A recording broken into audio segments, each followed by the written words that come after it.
মঙ্গল শোভাযাত্রার নাম কি হবে?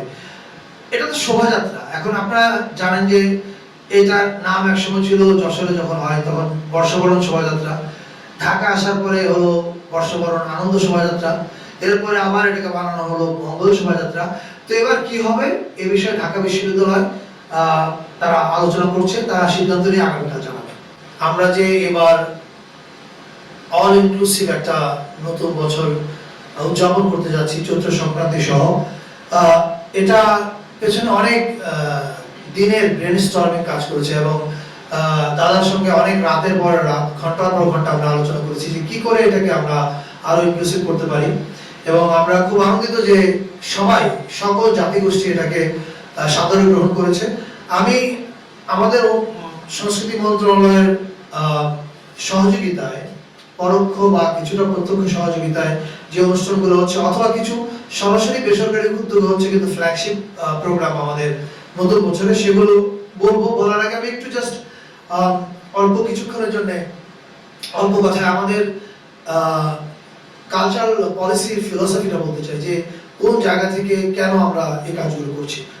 সরি, আপনারা খেয়াল করবেন যে আমাদের সরকারের গৃহীত সব ব্যবস্থার মূলে আছে দুইটা জিনিস, একটা হচ্ছে কালচারাল হিলিং এবং আরেকটা হচ্ছে কালচারাল ইনক্লুসিভনেস। কালচারাল হিলিং মানে হচ্ছে আপনারা জানেন যে আমরা দীর্ঘদিন বিভাজিত ছিলাম, এই বিভাজনের ফলে সমাজের একটা গোষ্ঠীর সঙ্গে আরেকটা গোষ্ঠীর দূরত্ব, সংশয়, অবিশ্বাস এগুলো তৈরি হয়েছে। এই হিলিং এর কাজটা আমরা ইতিমধ্যে করছি। আপনারা খেয়াল করেছেন যে এবার দেশ স্বাধীন হওয়ার পরে 54 বছরের ইতিহাসে প্রথমবার শিল্পকলা একাডেমি চাঁদ রাতে ঈদের অনুষ্ঠান করেছে। নিশ্চয়ই সামনে সারা দেশে হবে এবং শুধু মুসলমানদের উৎসবগুলো না, অন্যান্য ধর্মের যে উৎসবগুলো আছে সেই উৎসবের মানে বড় উৎসব যেগুলো সেগুলোকে কেন্দ্র করেও শিল্পকলা একাডেমি সারা দেশ জুড়ে সাংস্কৃতিক অনুষ্ঠান করবে। পাশাপাশি নতুন বছরের যে অনুষ্ঠান এবং চৈত্র সংক্রান্তি, সেখানে আপনারা দেখেছেন যে আমরা সকল জাতি গোষ্ঠীকে একসাথে নিয়ে এক জায়গায় উৎসব করার চেষ্টা করছি। এটার মূল কারণ ওই একই জিনিস, কালচারাল ইনক্লুসিভনেস। বাংলাদেশ আমাদের শক্তি এবং সৌন্দর্য হচ্ছে আমাদের বৈচিত্র্য, এবং এই বৈচিত্র্যটাকে আমরা সেলিব্রেট করতে চাই, এটা দ্যাট ইজ আওয়ার ফিলসফি। এবার যদি আমরা প্রোগ্রামের তালিকার কথা বলি, এবারে চৈত্র সংক্রান্তি আসলে আপনারা জানেন যে ট্র্যাডিশনালি বাঙালিরা চৈত্র সংক্রান্তি পালন করত এবং আমাদের যে অন্যান্য জাতিগোষ্ঠী যারা আছে চাকমা, মারমা, গারো, যত জাতিগোষ্ঠী আছে তাদের প্রত্যেকের আসলে মূল অনুষ্ঠানটা চৈত্র সংক্রান্তিকে ঘিরে হয়। ফলে আমাদেরও এবারে জাতীয় উৎসবগুলো চৈত্র সংক্রান্তি থেকে শুরু হচ্ছে। চৈত্র সংক্রান্তি উপলক্ষে আমাদের শিল্পকলা একাডেমির আয়োজনে দেশের 12টা জেলায় সাধু মেলা হচ্ছে। সেখানে সাধু সঙ্গ হবে এবং আধ্যাত্মিক গানের অনুষ্ঠান হবে। এছাড়া চৈত্র সংক্রান্তি উপলক্ষে ঢাকা শহরে শিল্পকলা একাডেমির আয়োজনে একটা কনসার্ট হচ্ছে সোহরাওয়ার্দী উদ্যানে। এই কনসার্টটা আমরা আশা করব অনেক বড় একটা কনসার্ট হবে, অনেক মানুষ অংশগ্রহণ করবে। সেখানে গান গাবে হচ্ছে এখানে ইনক্লুসিভিটির ব্যাপার থাকবে। গান গাবে F minor Garo band, Larang Marma band, Imam Tripura band, unity Khasia band, invocation Chakma band. এছাড়া বাঙালিদের মধ্য থেকে থাকছে Miles, Warfaze, Vikings, Avoid Rafa, Dalchhut, Lalon ও স্টোন ফ্রি। এটা হচ্ছে চৈত্র সংক্রান্তির বড় অনুষ্ঠান ঢাকার। চৈত্র সংক্রান্তিতে ঢাকায় আরেকটা বড় অনুষ্ঠান হবে, সেটা হচ্ছে নবপ্রাণ আন্দোলনের উদ্যোগে শিল্পকলা একাডেমিতে দিনব্যাপী ধামা নৃত্য, গান, ভিডিও প্রদর্শনী এবং সন্ধ্যায় বাউল ও ফকিরি গান। এছাড়া আরেকটা উৎসবের কথা আমি বলতে চাই, আমরা শুধু ঢাকা এবং পাহাড়ের কথা যে ভাবছি তা না, আমরা আসলে একদম রিমোট জায়গাতেও মানুষ যে উৎসব করতে পারে সেটার দিকেও আমরা খেয়াল রাখছি। আপনারা জানেন যে শ্রীমঙ্গল বা মৌলভীবাজার ওই এলাকায় আমাদের অনেক চা শ্রমিক কাজ করেন, তাদের অন্যতম উৎসবটা হচ্ছে ফাগুয়া উৎসব। সো ফাগুয়া উৎসব উপলক্ষে আমি নিজেও যাচ্ছি 12 এপ্রিল সিলেটে, এবং এই উৎসবটাতে এবার সংস্কৃতি মন্ত্রণালয় প্রত্যক্ষভাবে যুক্ত আছে তাদের সঙ্গে সহযোগিতায়। এবার আসি হচ্ছে আমরা নববর্ষের দিনের অনুষ্ঠান। নববর্ষের দিন ঐতিহ্যগতভাবে যে অনুষ্ঠানগুলো হয়, যেমন ছায়ানটের অনুষ্ঠান, সেটা হচ্ছে সুরের ধারার অনুষ্ঠান হচ্ছে, কিন্তু সুরের ধারার অনুষ্ঠানে একটু পরিবর্তন এসছে। তারা আগে করতো হচ্ছে চীনমন্ত্রী সম্মেলন কেন্দ্রে, কখনো লালমাটিয়া কলেজে, এবার তারা করবে হচ্ছে রবীন্দ্র সরোবরে, অনেক একটু বড় জায়গায়, যাতে এটা ধানমন্ডির নাইবারহুড উৎসব হয়ে ওঠে। এবং সুরের ধারা সরকারের ইনক্লুসিভ নীতিকে সমর্থন করে তারা তাদের অনুষ্ঠানে এই প্রথমবারের মতো অন্য জাতিগোষ্ঠীর শিল্পীদেরকেও রাখছে, তারাও তাদের গান পরিবেশন করবে। অর্থাৎ শুধুমাত্র বাংলা গান থাকছে না সুরের ধারাতে এবার। আর নববর্ষের দিনের একটা বড় আয়োজন আমরা জানি শোভাযাত্রা। সেই শোভাযাত্রা এবার বাঙালি বাদে 27টা জনগোষ্ঠী অংশগ্রহণ করছে। চাকমা, মারমা, ত্রিপুরা, তঞ্চঙ্গা, লুসাই, পাংখোয়া, বম, রো, চাক, খিয়াং, এরকম 27টা জনগোষ্ঠী। এবং তারা প্রত্যেকেই তার তার নিজের সংস্কৃতি নিয়ে, নিজের পোশাকে, নিজের বাদ্যযন্ত্র, আবার কেউ আধুনিক বাদ্যযন্ত্র নিয়ে আসবে। মারমাদের একটা গিটার স্কুল আছে, ব্রিলিয়ান্ট গিটার স্কুল। ওরা 15-20 জন গিটার প্লেয়ার নিয়ে আসছে, ইয়াং ছেলে মেয়ে, রো বাঁশি বাদক আসছে। ফলে এরা প্রত্যেকেই তাদের নিজ নিজ কালচারকে রিপ্রেজেন্ট করবে এই এবারে শোভাযাত্রায়। এছাড়া চারুকলা থেকে এরা সবাই যুক্ত হবে চারুকলা শোভাযাত্রায়। আর চারুকলা শোভাযাত্রায় প্রথমবারের মতো বাম্বা যোগ দিচ্ছে। আমরা কিছুক্ষণ আগে একটা প্রেস কনফারেন্সে এই কথাটা বলেছি, আমি আবার রিটারেট করতে চাই। আপনারা খেয়াল করে দেখবেন যে এবারে ঈদ উপলক্ষে প্রধান উপদেষ্টা মহোদয়ের ফেসবুক পেজ থেকে একটা ঈদের ভিডিও পোস্ট করা হয়েছে। এখন ওই ঈদের ভিডিওটা দেখবেন যে কিছু দুঃখী মানুষের চেহারা, স্যাড পিপল, এবং সেই ভিডিওর ক্যাপশনে লেখা হয়েছে যে আমাদের দেশে প্রায় 12 লাখ মানুষ বিপদে পড়ে মেহমান হিসেবে আছে। ওই ভিডিওটার থিম ছিল এরকম যে এই মানুষেরা ওয়েট করছে, আমরা যখন সেলিব্রেট করছি আমাদের ঈদ, আমরা যেন মনে রাখি যে এই মানুষেরা ওয়েট করছে তাদের দেশে ফিরে ঈদ সেলিব্রেট করা। এটাই মনে করি যে আপনি অন্য মানুষের, নিপীড়িত মানুষের ব্যাপারে কি বোধ করেন, এটা কিন্তু আপনার সংস্কৃতির পরিচয়। আমি মনে করি যে আমরা প্রধান উপদেষ্টা মহোদয় এটা ওনার পেজে শেয়ার করার মাধ্যমে এই সিগন্যালটা এবং এই বার্তাটা দিয়েছেন যে যে মানুষ নিপীড়িত, আমাদের আনন্দ বা উৎসবের দিনে যেন আমরা তাদেরকে ভুলে না যাই।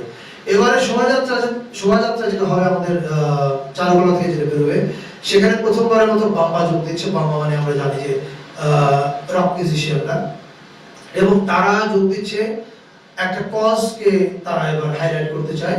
সেটা হচ্ছে, আপনারা জানেন যে প্যালেস্টাইনে একটা বড় ধরনের গণহত্যা সংঘটিত হচ্ছে। বাম্বা প্রায় 200 গিটারিস্ট নিয়ে আসবে এবং তারা আহ্বান জানিয়েছে ঢাকা এবং ঢাকার আশেপাশে যত গিটার প্লেয়ার, মানে রিদম প্লেয়ার, তারা প্রত্যেকেই যেন তাদের সঙ্গে যোগ দেয়। এবং তারা আহ্বান জানিয়েছে আপনারা একটা প্যালেস্টাইনের ফ্ল্যাগ নিয়ে আসবেন এবং ওই রক মিউজিশিয়ানরা একটা গান গাবে। আপনারা জানেন সেই গানটা from the river to sea Palestine will be free. So তারা মানবতার, মানে আমরা আমাদের উৎসবে, এই নববর্ষের উৎসবে আমরা যেন ভুলে না যাই যে পৃথিবীতে একটা বড় গণহত্যা চলছে। আমি বাংলাদেশের রক মিউজিশিয়ানদেরকে ধন্যবাদ জানাই এ ধরনের একটা মানবিক কজকে এবারে শোভাযাত্রার অংশ করে তোলার জন্য। এছাড়া বিকেলবেলা মানিক পে এভিনিউতে একটা কনসার্ট আছে। এটাতে আমাদেরকে সহযোগিতা করছে শিল্পকলা একাডেমি, আয়োজন করছে, সহযোগিতা করছে ঢাকা সিটি কর্পোরেশন উত্তর। এই কনসার্টটার পরে সন্ধ্যা 7টায় একটা ড্রোন শো হবে, যে ড্রোন শোটা আয়োজিত হচ্ছে চীন দূতাবাসের সহযোগিতায়। এটা বাংলাদেশে আমার ধারণা খুব এক্সক্লুসিভ একটা জিনিস হবে। সেখানে আপনারা, এটার থিম হচ্ছে নতুন বছর নতুন বাংলাদেশ। ফলে আপনারা সেখানে জুলাইকে দেখতে পাবেন, নববর্ষকে দেখতে পাবেন এবং পৃথিবীটাকেও দেখতে পাবেন। এবং এই ড্রোন শোটা খুবই আকর্ষণীয় কিছু হবে বলে আমরা বিশ্বাস করি। আমরা চীনা দূতাবাসকে ধন্যবাদ জানাতে চাই এই ড্রোন শোটা সম্পূর্ণ তাদের খরচে আয়োজন করবার জন্য। এর বাইরে আমাদের বাংলা একাডেমিতে পহেলা বৈশাখে মেলা হচ্ছে বিসিকের আয়োজনে। আমরা শিল্প মন্ত্রণালয়কে ধন্যবাদ জানাই এই আয়োজনটাতে আমাদেরকে সাহায্য করার জন্য। এছাড়া বাংলাদেশের 30টা জেলায় বৈশাখী লোকনাট্য উৎসব হচ্ছে, 12টা জেলায় নববর্ষ উপলক্ষে অ্যাক্রোবেটিক শো হচ্ছে। 15 দিন ব্যাপী বৈশাখী মেলা করছে বাংলাদেশ লোক ও কারুশিল্প ফাউন্ডেশন। আর এর বাইরে আমাদের যে পাহাড়ে এবং সমতলে অনেকগুলো নৃগোষ্ঠী সেল আছে। এই সেলগুলো মেলা এবং উৎসবের আয়োজন করছে, এগুলো আমি আলাদা করে উল্লেখ করলাম না। আজকে থেকেই মিরপুরের বৌদ্ধ বিহারে উৎসব শুরু হচ্ছে 5টা ভিন্ন জাতিগোষ্ঠীর। সেখানে আজকে সুপ্রদীপদা থাকছেন, আগামীকাল আমি যাব। এরকম সারাদিন, এছাড়া রাঙামাটিতে মেলা চলছে, বান্দরবনে চলছে। ফলে আমি মনে করি এবারের উৎসবে, এবারের নতুন বছর এবং চৈত্র সংক্রান্তিতে আমরা সবাই মিলে এক হয়ে একটা নতুন বাংলাদেশ হয়ে ওঠার চেষ্টা করছি। এটাতে আমরা সবাইকে আরো যোগ দিতে আহ্বান জানাই এবং সাংবাদিক ভাই বোনদের আপনাদেরকে ধন্যবাদ, আপনারা আমাদের কথাগুলো প্রচার করার জন্য আপনারা অনেক পরিশ্রম করেন। Thank you all. এটা হচ্ছে যে শোভাযাত্রা যে হবে, এবারে শোভাযাত্রায় আপনারা দেখবেন যে আমাদের বিভিন্ন জাতিগোষ্ঠী ব্লক বাই ব্লক আছে, যাতে দেখতে আপনারা পুরো কালারফুল ডিসপ্লেটা দেখতে পান, রাইট? তো আমাদের রক মিউজিশিয়ানরা তারা একটা ব্লকে থাকবে কোনো একটা জায়গায়, সেটা ঢাকা বিশ্ববিদ্যালয়ের চারুকলা বিভাগ এবং একটা ক্রিয়েটিভ ডিরেকশন সেল করা হয়েছে, শিল্পকলা একাডেমিও সেখানে যুক্ত আছে, ওরা মিলে ডিসাইড করবে। সো এই রক মিউজিশিয়ানরা তারা একটা ব্লক তৈরি করবে, সেই ব্লকে they will be carrying Palestinian flag এবং তারা গাবেন হচ্ছে ওই যে from the river to the sea Palestine will be free, এই গানটা। এবারে শোভাযাত্রাটা প্রথমত আগের যে কোনো বারের চেয়ে আলাদা হবে, এ বিষয়ে কোনো সন্দেহ নাই। সেটা হচ্ছে রঙে, এর কন্টেন্টে এবং এর আয়োজনে। সেটা আপনারা নিজেরাই প্রত্যক্ষ করতে পারবেন যখন শোভাযাত্রাটা হবে। আর নিরাপত্তার ক্ষেত্রে গতকালকে আমাদের আইনশৃঙ্খলা কমিটির একটা মিটিং ছিল স্বরাষ্ট্র উপদেষ্টা জাহাঙ্গীর ভাইয়ের সভাপতিত্বে। সেখানে বিস্তারিত আলোচনা হয়েছে এবং আমরা মনে করি না যে নিরাপত্তার কোনো ঝুঁকি আছে। এই বিষয়ে পুলিশ, সেনাবাহিনী এবং অন্যান্য যারা আছেন তারা সক্রিয় আছেন। আর আপনি যেটা ইঙ্গিত করেছেন আমি বুঝতে পারছি যে আগে দেখা যেত যে মনে হচ্ছে র্যাবের মিছিল হচ্ছে, এবার ভিজুয়ালি আপনার র্যাবের মিছিল হবে এরকম দেখবেন। আপনারা ছবিটা যে তুলবেন সেই ছবিতে আপনারা বাংলাদেশের বিভিন্ন রক দেখতে পাবেন, এটা আশা করা যায়। Thank you. এই নববর্ষ শোভাযাত্রা এটা তো মানে মধ্যবিত্তদের চালু করা, রাইট? কিন্তু এটা ট্র্যাডিশনাল ছিল চৈত্র সংক্রান্তি এবং এটার সঙ্গে ফসল সম্পর্কিত ছিল। কিন্তু যে কোনো ভাবেও আমাদের শোভাযাত্রা এগুলো কখনো স্থান পায়নি। আমরা আগের কিউরেশনগুলো কিভাবে হতো এটা আমরা চাই না, মন্তব্য করতে চাই না। তবে এবার শোভাযাত্রায় কৃষক একটা বড় থিম হিসেবে থাকবে, একটা সেগমেন্টে কৃষক একটা বড় থিম হিসেবে থাকবে। আর ইসলামী দলগুলো, এটা ক্ষেত্রে আমরা বলি যে আপনারা খেয়াল করে দেখবেন যে আমরা যখন অল ইনক্লুসিভ বলছি, আমরা তখন ইসলাম, বৌদ্ধ, হিন্দু, মুসলমান, বৌদ্ধ, হিন্দু সবার কথা বলছি। এই শোভাযাত্রায় আপনার পার্টিকুলার প্রশ্নের কারণ আমি জানি, কারণ মুসলমানদেরকে নানাভাবে ভিলিফাই করা হয়েছে এর আগে। আমরা আপনাদেরকে নিশ্চিত করতে পারি এই ভিলিফিকেশন আর চলবে না এই নতুন বাংলাদেশে, এটা বন্ধ। এবং দ্বিতীয় কথা হচ্ছে যেটা তারা অংশগ্রহণ করবে কিনা। আপনি জানলে খুশি হবেন যে আমাদের যে নববর্ষের প্রস্তুতি সভা হয়েছে, সেই প্রস্তুতি সভায় এই প্রথমবারের মতো ছায়ানট, সুরের ধারা, আবার ওদিকে বাম্বা, সাইমুম শিল্প গোষ্ঠী, BNP, Jamaat Islami, NCP, everybody participated, which is a clear sign যে আমরা একটা অল ইনক্লুসিভ বাংলাদেশের দিকে আগাচ্ছি।